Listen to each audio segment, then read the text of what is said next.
Hello everyone, I am your social science educator. Welcome to Magnet Brains. So as you already know, last video में हम cover कर चुके हैं Tibetan refugees in India.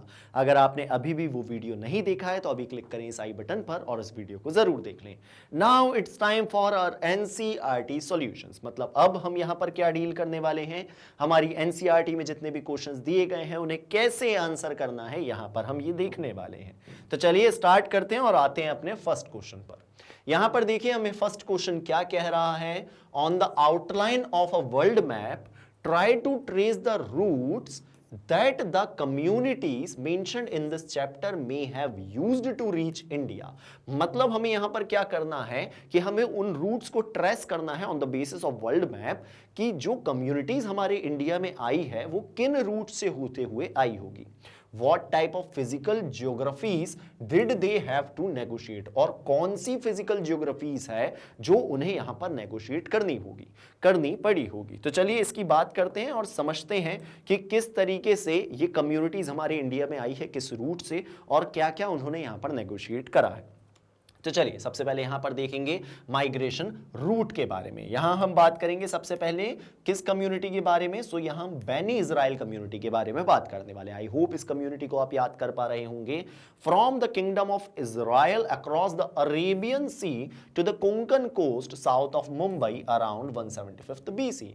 तो जैसा कि हमने देखा कि एक कम्युनिटी जिसे बैनी इजराइल कम्युनिटी कहा जाता है वो एक्चुअल में हमारे यहां पर आती है। कहां से आती है? सो वो अरेबियन सी से ट्रेवल करते हुए कोंकण कोस्ट पर पहुंचती है। कोंकण कोस्ट मतलब जो एरिया मुंबई के साउथ रीजन में दिखाई देता है, मतलब लगभग गोवा वाले रीजन में, वहां पर आ जाती है 175 बीसी के टाइम पर। सो ये हमें पता है, ये रूट रहा है किसका, बैनी इजराइल कम्युनिटी का।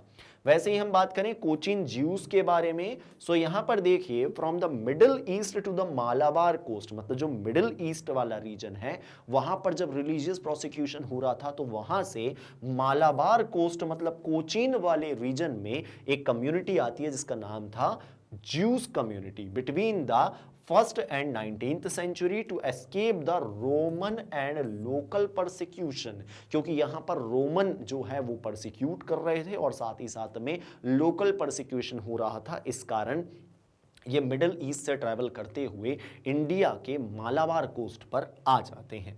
वैसे ही फिर हम बात करें पारसीज मतलब ज़ोरास्ट्रियंस के बारे में, so from the greater Iran to the western shores of India to escape the religious persecution. So जैसे कि पारसीज जो हैं, जो ज़ोरास्ट्रियंस हैं, वो भी ईरान वाले रीजन से निकलकर परसिक्यूशंस को यहाँ पर एस्केप करते हुए जो इंडिया के वेस्टर्न शोर्स वाले रीजन है वहाँ पर आकर लैंड करते हैं। सो ये रूट फॉलो किया था इन सभी ने।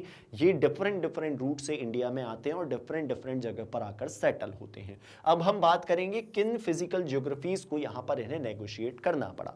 जैसे कि सबसे पहले बात करें अरेबियन सी की, so navigating vast open water using the ancient maritime technology. तो सोचिए एक्चुअल में कितना टफ रहा होगा इतनी बड़ी अरेबियन सी में ट्रेवल करना, वो भी जो एंशिएंट मैरीटाइम टेक्नोलॉजी है उसके साथ में ओपन वाटर है, और वहां पर इस तरीके से ट्रैवल करते हुए, उसे नेगोशिएट करते हुए कैसे इंडिया पहुंचे होंगे।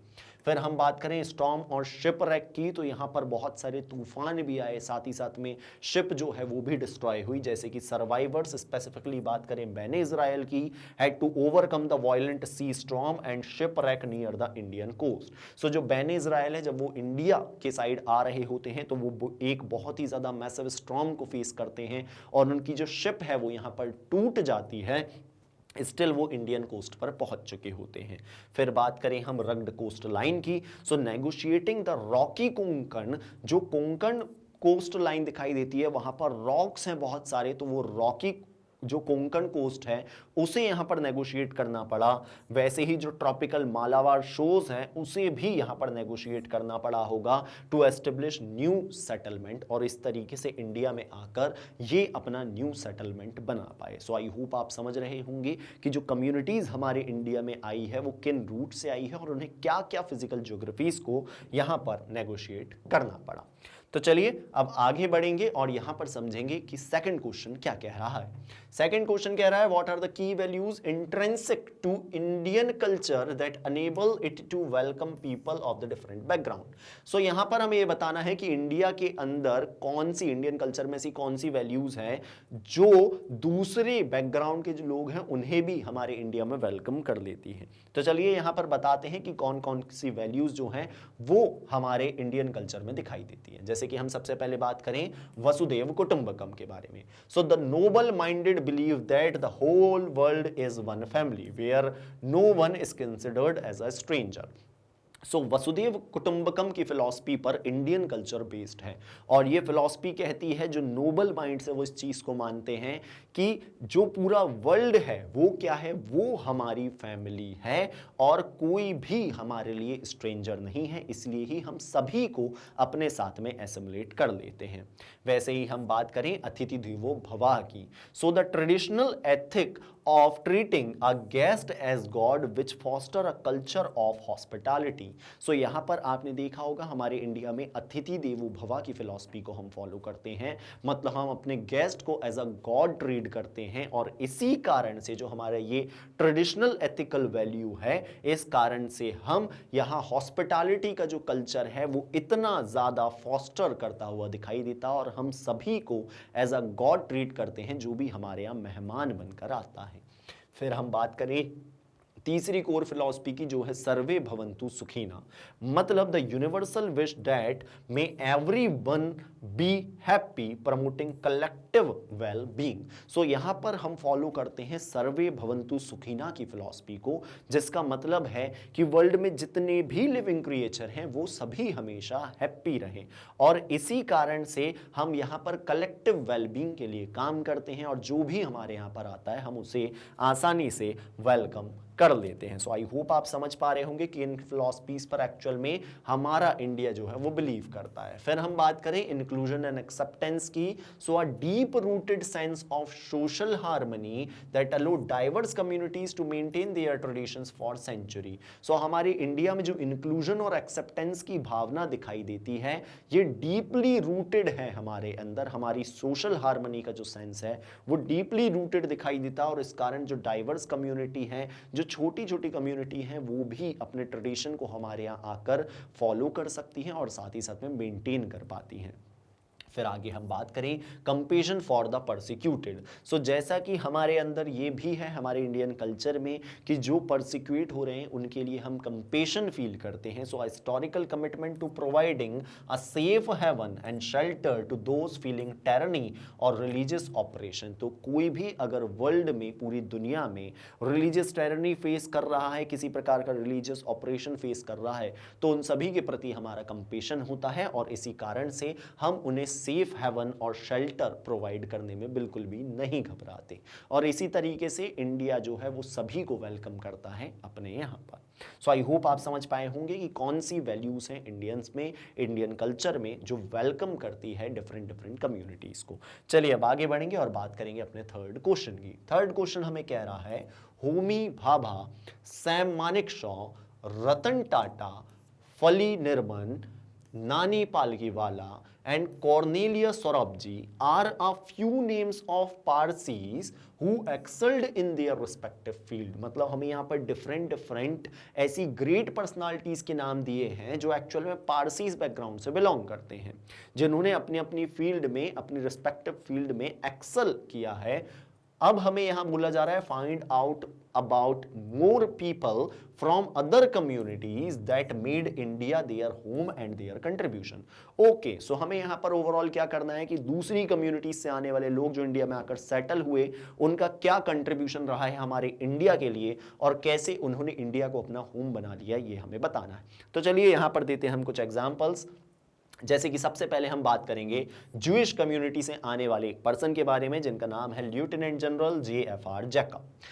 जो लेफ्टिनेंट जनरल JFR जैकब हैं, इनके बारे में हम बताएंगे a war hero who led the eastern command during the 1971 war. So जब 1971 में वॉर हो रहा था, जिस समय पर हम बांग्लादेश को लिबरलाइजेशन दिलवा रहे थे, उस समय पर ईस्टर्न कमांड को लीड करने वाले जो लेफ्टिनेंट जनरल थे उनका नाम था JFR जैकब, जो ज्यूइश कम्युनिटी से बिलोंग करते हैं। He was instrumental in the liberalization of Bangladesh, और इन्होंने बहुत मेजर रोल प्ले करा है बांग्लादेश के लिबरलाइजेशन में। आप इन्हें यहां पर देख भी सकते हैं, ये है लेफ्टिनेंट जनरल JFR जैकब। अब हम आगे बात करेंगे यहां पर निसिम ज़कायल की। जो निसिम ज़कायल है is a celebrated poet and play writer known as the father of post independence Indian English words. So जो post independence Indian English words है उसके फादर के नाम से जाने वाले पर्सन जिनका नाम नसीम है, ये भी ज्यूइश कम्युनिटी से बिलोंग करते हैं और इन्होंने भी इंडिया के लिए बहुत कुछ कंट्रीब्यूशन दिया हुआ है। वैसे ही हम बात करें डेविड ससॉन के बारे में, सो डेविड ससॉन जो है एक फिलैंथ्रोपिस्ट रहे हैं हु बिल्ट मुंबई ससॉन डॉक, जिन्होंने मुंबई में ससॉन डॉक बनवाया, साथ ही साथ में बहुत सारी हॉस्पिटल्स बनवाई और बहुत सारे स्कूल्स भी बनवाए, और ये भी ज्यूइश कम्युनिटी से बिलोंग करते हैं। वैसे ही हम अब बात करेंगे अदर कम्युनिटीज के बारे में जिन्होंने इंडिया को अपना होम माना और कंट्रीब्यूशन दिया। जैसे कि हम यहां पर बात करें मदर टेरेसा के बारे में, जो एक्चुअल में अल्बानियन ओरिजिन से थी।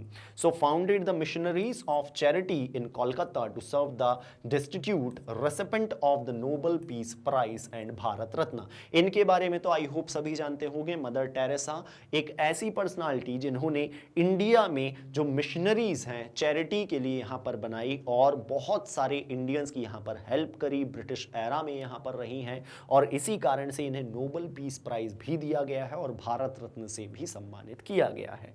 फिर हम आगे देखेंगे ऐसे ही एनी बेसेंट के बारे में, जो आयरिश ब्रिटिश ओरिजिन से दिखाई देती है, leader of the home rule league movement. So जो हमारे यहाँ पर होम रूल लीग मूवमेंट हुआ था उसकी लीडर, जिन्होंने इंडियंस के लिए एक्चुअल में काम करा, और साथ ही साथ में first woman president of the INC that is Indian national Congress. इनका कंट्रीब्यूशन भी हम सभी जानते हैं। फिर हम बात करें वैसे ही वेरियल एल्विन की, जो एक्चुअल में ब्रिटिश ओरिजिन के दिखाई देते हैं, an anthropologist who became an Indian citizen and worked for the protection and welfare of tribal Adivasi community। So एक ऐसे पर्सन जो एक्चुअल में वेलफेयर ऑफ ट्राइबल्स के लिए हमेशा काम करते रहे, जिनका नाम है वेरियर एल्विन। ये एक्चुअल में ब्रिटिश ओरिजिन के दिखाई देते हैं। तो ऐसे बहुत सारे एग्जाम्पल्स हैं हमारे इंडिया में, जो लोग इंडिया में आए, यहाँ आकर बस गए, उन्होंने इंडिया को अपना होम माना और इस तरीके से इंडिया के लिए कंट्रीब्यूट भी करा है। सो आई होप आप समझ पाए होंगे कि कैसे इस क्वेश्चन को हम आंसर कर सकते हैं। चलिए अब हम आगे बढ़ेंगे और बात करेंगे अपने फोर्थ और लास्ट क्वेश्चन के बारे में। So take up a class project. यहां पर आपको एक क्लास प्रोजेक्ट लेने के लिए बोला जा रहा है। Divide the class into group. आपको क्लास को ग्रुप्स में डिवाइड कर देना है। Each group takes up a small project to study a little more about the communities that have been listed here. तो हमारे चैप्टर में जो हमने कम्युनिटीज के बारे में पढ़ा है उनके बारे में थोड़ा और जानने की आपको कोशिश करना है, और फिर उसके बाद में आपने जो भी गैदर किया है उसे अपने क्लासमेट्स के साथ में शेयर करना है। आप किस वे में शेयर कर सकते हैं, तो आप ड्रामा यहां पर कर सकते हैं, उस वे में शेयर कर सकते हैं, पोस्टर बनाकर, सॉन्ग, या फिर पेंटिंग्स के थ्रू भी आप शेयर कर सकते हैं। तो चलिए मैं आपको यहां पर गाइड कर देता हूं कि एक्चुअल में आप किन टॉपिक्स को लेकर क्या चीजें कर सकते हैं, और आप वैसा ही इसे प्रोजेक्ट की तरह अपनी क्लास में प्रेजेंट कर पाएंगे। जैसे कि सबसे पहले हम यहां पर बात करें, कुछ प्रेजेंटेशन आइडिया आपको दे रहा हूं हाउ टू शेयर के। सो ड्रामा की अगर हम बात करें तो यहां पर आप ये जो शिप रैक की स्टोरी थी वो यहां पर एज अ ड्रामा यहां प्ले कर सकते हैं। Act out the story of Bene Israel survivor reaching the Konkan coast and being welcomed by the local villager. So किस तरीके से कोंकण कोस्ट पर बैने इजराइल्स आए थे, कैसी उनकी शिप डिस्ट्रॉय हुई और स्टिल वो कोंकण कोस्ट पर पहुंच गए और कैसे विलेजर्स ने उन्हें वेलकम करा। ये स्टोरी आप ड्रामा के फॉर्म में सभी के सामने प्रेजेंट कर सकते हैं, इसे शेयर कर सकते हैं। वैसे ही आप यहां पर पोस्टर फॉर्म में रॉयल सेंचुरीज के बारे में बता सकते हैं। Create a visual timeline showing the raja of Kochi presenting a golden crown to the Jewish community और Parsis arriving at the Sanjan. तो यहां पर आप दो स्टोरीज के लेवल पर चीजों को ले जा सकते हैं, जैसे कि जो पारसीज अराइव हुए थे संजन वाले रीजन, गुजरात वाले रीजन में, या फिर हम बात करें कि जिस तरीके से यहां पर हमने देखा था कि कोची में जो क्राउन जो तोरहा के लिए दिया जाता है, इसका आप यहां पर एक पोस्टर बनाकर एक टाइमलाइन के थ्रू पूरी स्टोरी को डिपिक्ट कर सकते हैं, यहां पर बता सकते हैं। या फिर आप यहां पर सॉन्ग या पोएट्री भी लिख सकते हैं इस चीज को लेकर। आप यहां कंपोज कर सकते हैं एक song on the theme of अतिथि देवो भवा, जो हमारे यहां पर गेस्ट को गॉड माना जाता है, अतिथि देवो भवा, उस थीम पर आप एक पोएट्री लिख सकते हैं, आप एक सॉन्ग बना सकते हैं। And how Indian became a safe haven for the oppressed, आप यहां पर ये भी बता सकते हैं कि कैसे इंडियन जो इंडिया है वो एज अ सेफ हेवन की तरह काम करता है जो भी ऑप्रेस्ड होते हैं वर्ल्ड में, उन सभी के लिए। या फिर आप यहां पर पेंटिंग बना सकते हैं, म्यूरल बना सकते हैं, जिसमें आप पेंट कर सकते हैं scene representing unity in diversity, इसका टाइटल आप रख सकते हैं यूनिटी इन डाइवर्सिटी। और यहां पर आप एक सिनागॉग बता सकते हैं। वैसे ही जो पारसी फायर टेम्पल है जो उधावा में दिखाई देता है उसके बारे में बता सकते हैं। या फिर आप यहां पर साथ ही साथ में an Indian landscape side by side, मतलब आप इन सभी चीजों को इंक्लूड करके एक पेंटिंग बना सकते हैं यहां पर और उसे प्रेजेंट कर सकते हैं। आई होप आप समझ गए होंगे कि किस तरीके से आप इस प्रोजेक्ट को भी यहां पर डील कर सकते हैं। अगर आप ऐसे ही और वीडियोस देखना चाहते हैं तो आप विजिट कर सकते हैं हमारे यूट्यूब चैनल पर, या फिर आप विजिट कर सकते हैं हमारे मोबाइल एप्लीकेशन पर या हमारी वेबसाइट पर, जहां मिल जाएंगे आपको ये सारे कोर्सेज, वो भी 100% free and in high quality में। अगर आप चाहते हैं ई नोट्स या ई बुक्स तो आप डिस्क्रिप्शन में दिए हुए लिंक पर क्लिक कर सकते हैं। और अगर आपको ये वीडियो पसंद आया है तो इसे लाइक जरूर करें, इसे शेयर जरूर करें और चैनल को सब्सक्राइब करना बिल्कुल ना भूलें। Thank you.